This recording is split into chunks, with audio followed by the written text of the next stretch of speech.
our next allegation. I assert that the mayor has weaponized and exploited children, inducing them to give false and uniform statements and giving false names to conceal their identities, that her purpose is to create support for her ideas, that these people are mere trolls, and that their involvement subverts the democratic process. And I want to be really clear here because there were some very good points raised by the audience today. I believe that young people should participate in this process. Okay, I do, and I support that.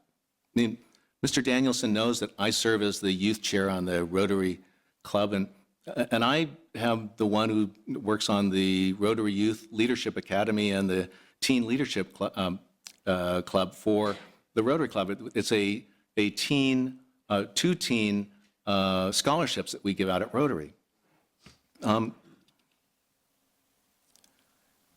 What I don't want to see is this endless series of children without their parents talking about what are really adult responsibilities and claiming that these are their concerns. We're going to see that in just a moment. And then I particularly resent when they have the temerity to say to us that we are not doing our job.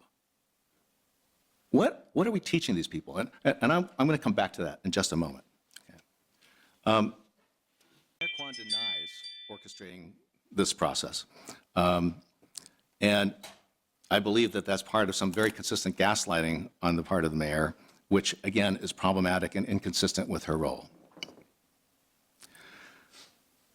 You'll watch in the next tape how much similarity there is between the statements made by these young people and that has a startling resemblance to the statements that Mayor Kwan makes.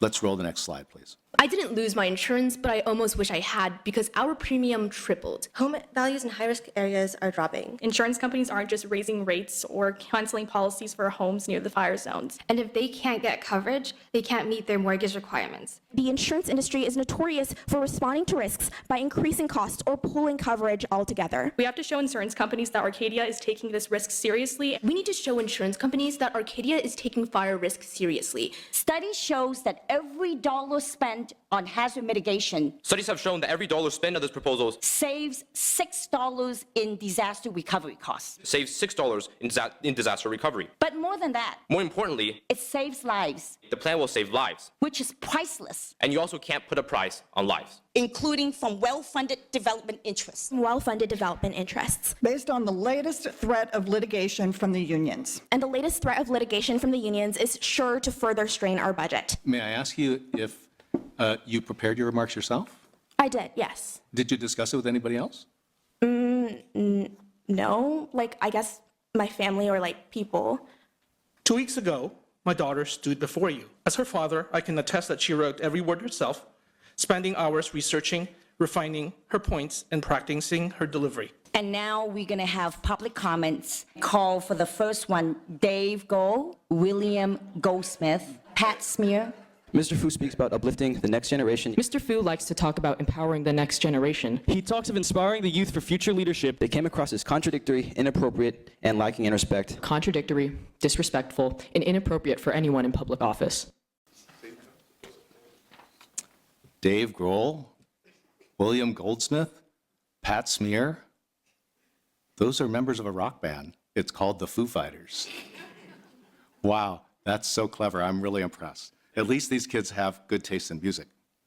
I mean, don't these kids have parents? Are these kids the ones who are paying the insurance bills?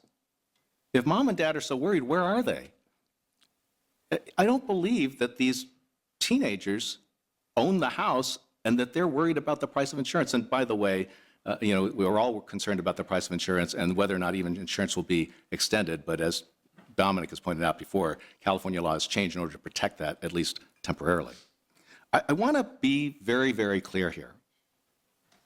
I am not trying to discourage young people from participating. Any legitimate claim by a resident is a concern for us. But seeding the audience with people to suit your agenda is a perversion of the democratic process. Let's do it the old-fashioned way. Let's talk to our constituents. Let's encourage the adult voters to come out and make their feelings known. They can write us letters too, that's perfectly fine. I'm glad these kids are enjoying themselves. Unfortunately, they're making a mockery of our city government. You know, I have a day job. I just lost my dad at the wise old age of 102 in July, but until then, my wife and I helped to care for him. I still have a mom who's 94 and a stepmom who's 84, and they require me ministering to their needs as well. I've finished 20 years working for our court system, making sure that our judges were fair and lawyers were ethical and informed, and that our courts were operating smoothly. I left all that to come here.